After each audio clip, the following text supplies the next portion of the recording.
and welcome. Thanks for joining us for our new little experiment we're doing here at the Chesapeake Bay Maritime Museum.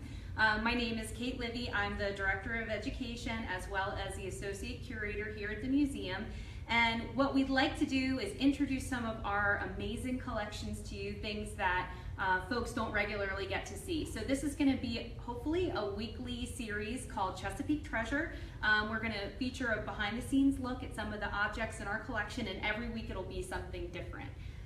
This week I chose oyster plates, and although you might have seen these, maybe your grandma has a collection or you've noticed them in antique stores, a lot of people don't know what they're used for. I have one of my favorite ones that I brought today. These were designed to hold shucked oysters, not oysters on the half shell, the way that you might think that they indicate. And behind me you can see some of the hundreds of oyster cans that are in our collection.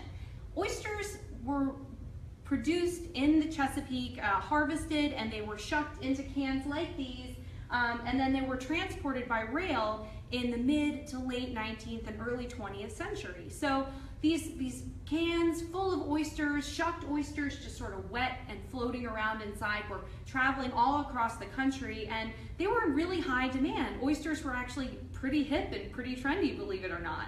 Of course, when you open up these cans inside, it's pretty unappetizing. The oysters were still fresh, still really delicious, but homemakers needed a way to serve them and to display them that made them a little more appetizing. So oyster plates like these were designed in that Victorian period to hold oysters, these shucked oysters, and they'd be put right into the plates. Now, the Victorians really loved sight gags. They loved things that looked like the food that you were eating.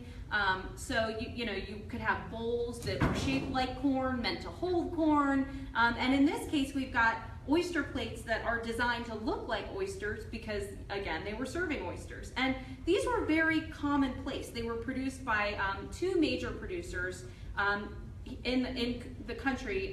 One was Haviland, a porcelain producer. The other one was Union Porcelain Works.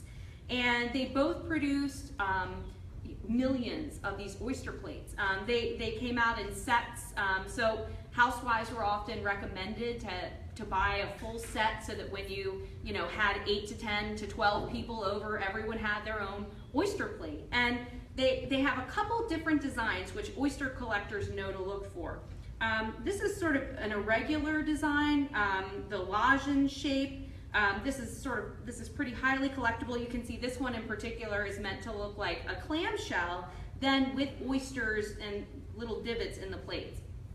There's another style known as the turkey style, and that's when you've got 5 of these little divots around the plate, and you can see the oyster shells here in the background kind of suggest the shape of a turkey.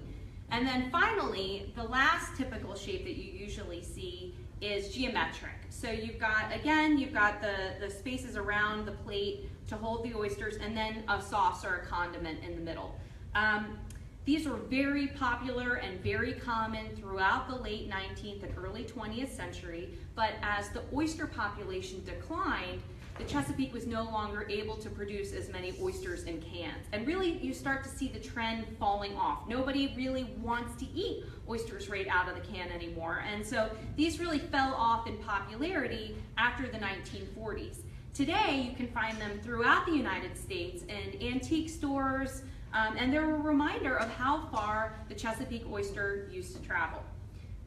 So that is just a quick look at one of the objects in our collection that I think is really interesting, really appealing, and we don't have on display. So it's a way for all of you to get a sneak peek at some of our favorite things. So thank you all for joining us today. I hope this was a successful attempt to reach into our collections and see what we could do with it. I hope you'll tune in next Friday at Chesapeake Bay Maritime Museum's Facebook page for a look at another Chesapeake treasure, and have a great afternoon.